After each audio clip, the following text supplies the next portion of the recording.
여러분 안녕하십니까? 1월 25일 목요일 JCN 모닝뉴스입니다. 울산시가 지난해 국가 첨단 전략 산업인 2차 전지 특화 단지 지정 이후 2차 전지 분야에 대한 투자 유치 소식이 끊이지 않았는데요. 새해 시작부터 국내 2차 전지 분야 선도 기업인 삼성 SDI가 울산에 1조 원대 규모의 생산 공장 투자를 약속하는 등 반가운 소식이 이어지고 있습니다. 전우수 기자가 보도합니다. 울산시가 지난해 7월 정부로부터 국가첨단전략산업인 2차전지 특화단지로 지정됐습니다. 특화단지 지정 이후 거리와행과 LS, M&M 등 2차전지 관련 기업들의 투자 유치가 이어진 데 이어 올해도 삼성 SDI가 1조 원대 규모의 투자 의사를 울산시에 밝혔습니다. 김득겸 울산시장이 2차전지 특화단지 지정 이전부터 삼성 SDI의 2차전지 투자를 지속적으로 요청해온 데 대한 화답 차원이라는 평가입니다. 이번 투자 유치로 울산은 국내 최대 규모의 미래차 생산 공장과 또한 최대 배터리 생산 공장을 모두 갖추게 되었습니다. 이로써 2차 전지 전주기 산업 생태계를 갖춘 선도도시로서 자리매김할 수 있도록 우리 울산시는 최선을 다하겠습니다. 시작이죠. 예, 시작입니다. 시작이라고 생각합니다. 왜냐하면 저희 그 전기차용 배터리 시장이 앞으로도 2040년, 2050년까지 지속적으로 이 성장을 할 거기 때문에 결국 물론 이제 해외에도 공장을 많이 나가지만 한국에서도 또 일부 그런 부분을 충분히 우리가 더 확대를 해야 된다고 생각합니다. 이번 투자 협약에 따라 삼성 SDI는 올해 상반기 울주군 삼남면 가천리 울산 공장 내 7만 제곱미터 부지에 신형 배터리와 양극재 생산 공장을 건설합니다. 삼성 SDI는 인산과 철을 혼합해 만든 LFP 배터리를 생산해 현대차, 전기차 등에 공급할 예정입니다. 이 회사는 또 기존 공장을 포함한 하이테크밸리 309 중 미개발지 40만 제곱미터의 새로운 산업단지 개발을 추진합니다. 산업단지는 2025년 12월 준공을 목표로 이것 역시 올해 상반기 착공합니다. 삼성 SDI는 이번 투자 양해각서 체결에 따라 울산 시민 우선 고용 등 일자리 창출에 협력하는 한편 산업단지 기반 시설을 조성한 후 울산시에 기부 체납할 예정입니다. 울산시는 현대자동차에 이어 지난해 7월부터 삼성 SDI의 전담 공무원을 파견해 2년 이상 소요될 것으로 예상한 2차전지 공장 신축 허가 기간을 6개월로 단축한 바 있습니다. 울산시는 사업의 안정적인 정착을 위해 기업 현장 지원단에 삼성 SDI에 대한 행정 지원을 지속적으로 펼치기로 했습니다. 이번 삼성 SDI 투자 유치로 울산이 배터리 분야의 세계 시장 지배력이 한층 높아지는 계기를 마련하게 됐습니다. JCN 뉴스 전우수입니다. 국민의힘 공천관리위원회가 후보자 공천 기준에 따라 북구의 국민의힘 출마 후보의 전략 공천 가능성이 높아지고 있습니다. 국민의힘 공관위는 지난 23일 우선 추천과 경선 후보자 선정 세부 기준을 의결하고 7개 항의 후보 우선 추천 기준을 확정해 발표했습니다.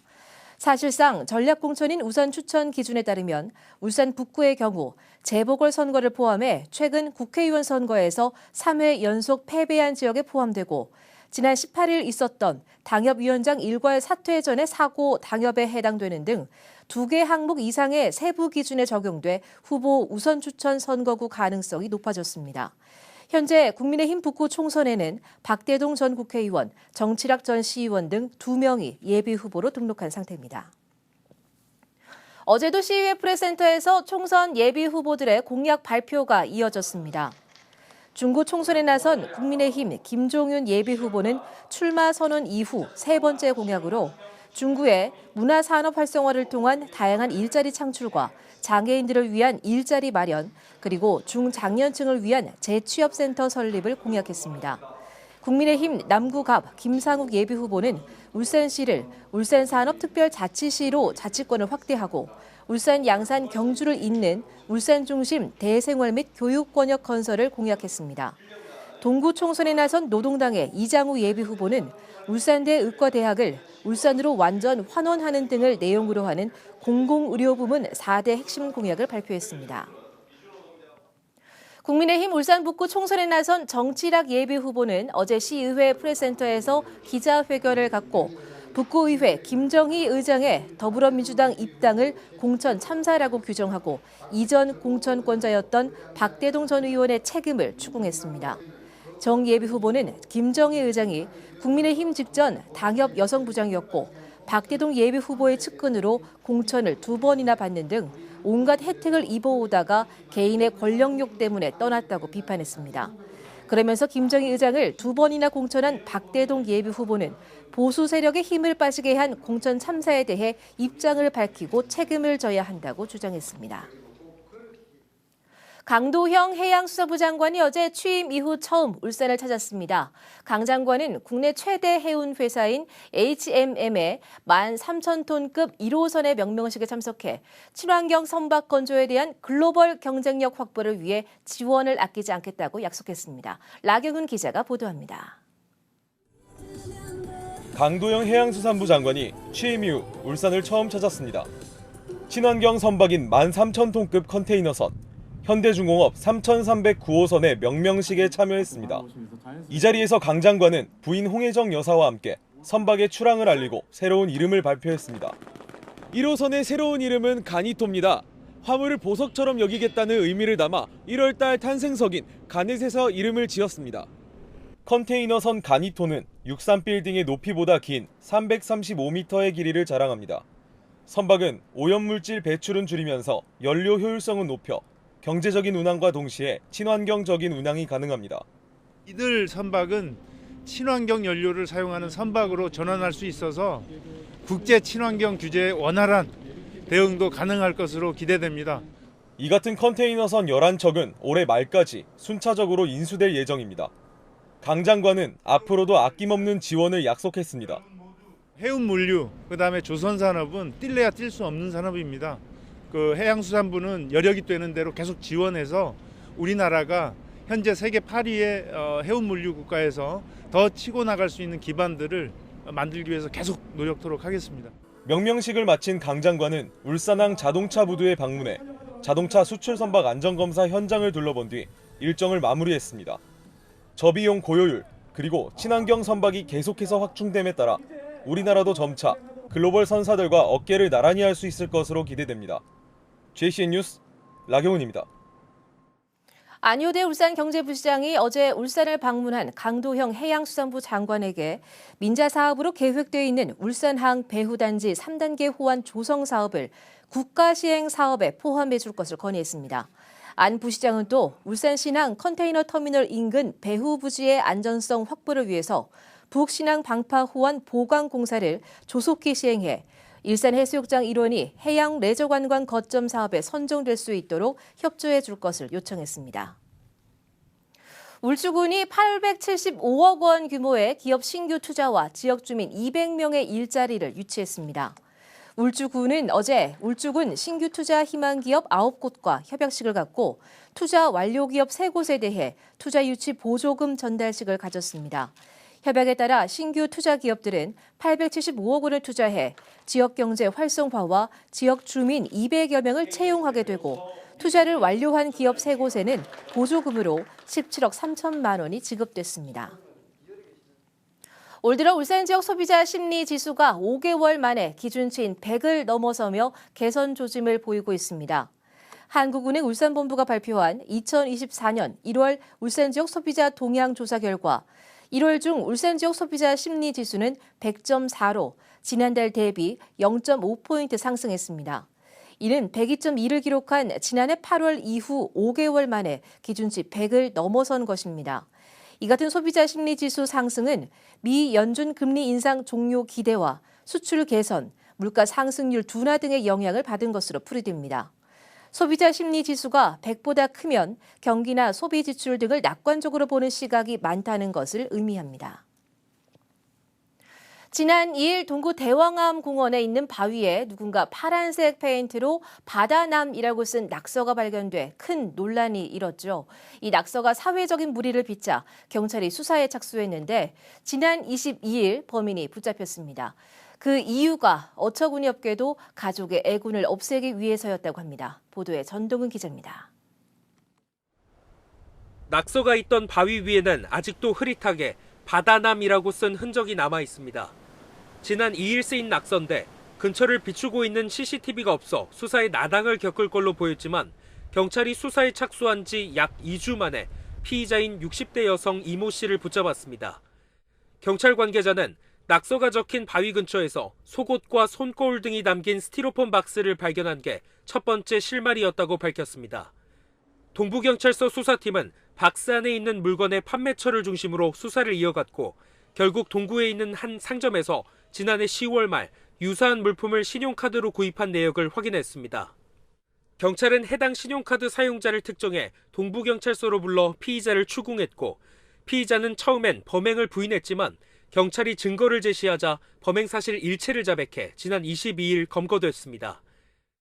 피의자는 경찰 조사 단계에서 연초 바다의 기운을 받아 가족의 애군을 털어낸다는 주술적인 의미로 낙서를 했다고 진술했습니다.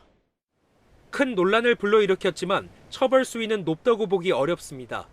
대왕암 공원에 있는 바위는 공원시설이 아닌 자연물이기 때문에 처벌은 경범죄 처벌법상 자연훼손 혐의로 벌금 10만 원에 그칠 걸로 보입니다. 경찰은 스티로폼 박스 안에서 채취한 지문을 국립과학수사연구원에 보냈고 감정 결과와 공원 CCTV를 토대로 보강 수사 후에 다음 주 검찰 송치 예정입니다. 가족을 위한 마음이 낙서라는 잘못된 방향으로 표출됐고 결국 처벌이란 결말로 막을 내렸습니다. JCN 뉴스 전동훈입니다. 울주군이 울산 최초로 야간과 휴일에도 소아경증 환자 진료가 가능한 달빛 어린이병원 지정을 추진합니다. 달빛 어린이병원 지정을 신청한 곳은 울주군 범서읍 천상리에 위치한 햇살 아동병원으로 울주군 보건소는 병원 측에서 제출한 사업 계획서를 검토한 뒤 심사를 거쳐 울산시에 달빛 어린이병원 지정을 건의할 계획입니다. 달빛 어린이병원으로 지정되면 소아청소년과 전문의 2명과 42개 병상 규모의 입원실을 갖추게 되며 운영 방식은 주말을 포함한 일부 요일에 운영하는 부분 요일 형태로 추진됩니다. 울산시 교육청이 올해 새 학기부터 학교폭력 전담조사관 제도를 도입해 운영합니다.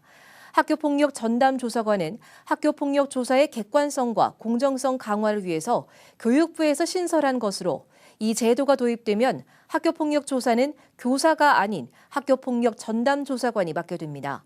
울산시 교육청은 어제부터 다음 달 1일까지 교육지원청 별 25명씩 50여 명의 학교폭력 전담 조사관을 모집하고 이와 함께 학교폭력 제로센터를 교육청과 지원청에 각각 설치해 운영할 계획입니다.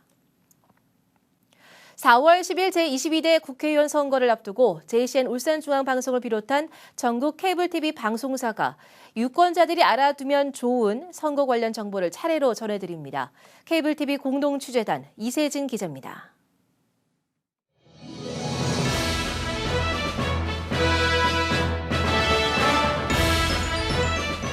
22대 국회의원 선거가 석 달 앞으로 다가왔습니다.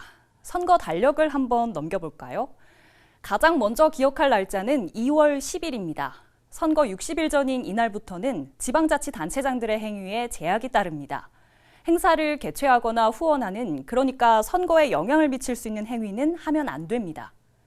더불어 해외에서 투표하려는 재외선거인은 이날까지 등록을 마쳐야 투표할 수 있습니다. 이번엔 3월로 가볼까요? 이달부턴 본격적인 총선 레이스가 시작되는데요. 21일부터 이틀 동안은 후보자 등록 기간입니다.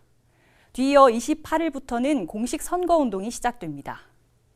거리 유세나 토론회, 벽보까지 우리가 흔히 알고 있는 선거운동은 이날부터 허용됩니다. 후보자뿐 아니라 유권자도 선거운동에 참여할 수 있는데 정해진 규정은 반드시 지켜야 합니다. 특히 누구든지 이번 선거부터는 AI 기술을 활용해 후보자의 사진과 영상을 제작해 유포하면 안 됩니다. 선거운동에 대해 궁금한 점이 있거나 위반 내용을 신고하고 싶다고요? 그렇다면 국번 없이 1390으로 하면 됩니다. 계속해서 달력으로 돌아가서요. 29일에는 선거인 명부가 확정됩니다. 각 선거구별로 투표할 사람이 정해지는 겁니다. 자, 이제 선거가 치러지는 4월로 가보겠습니다. 5일과 6일에는 사전투표가 있습니다. 이틀 동안은 자신의 주소지가 아니더라도 전국 어느 사전투표소에서나 투표할 수 있습니다. 총선 여정의 마지막 날입니다. 4월 10일, 22대 국회의원 선거일입니다. 오전 6시부터 오후 6시까지 이렇게 투표가 이뤄지고요. 투표 마감 직후엔 개표가 진행됩니다. 앞으로 4년 동안 임기를 수행할 22대 국회의원은 이렇게 선출이 됩니다. 투표하는 한 걸음, 미래를 위한 큰 걸음. 이번 선거를 앞두고 열린 선거관리위원회 공모전에서 높은 점수를 받은 문구입니다. 미래를 위한 큰 걸음을 내디딜 시간. 유권자 여러분과 가장 가까운 케이블 TV도 함께하겠습니다. 슬기로운 유권자 생활 이세진입니다. 울산시는 설 명절을 맞아 설 성수품 수송 대책을 수립하고 오는 30일부터 다음 달 14일까지 16일간 설 성수품 수송 화물차의 도심 통행 제한을 완화한다고 밝혔습니다.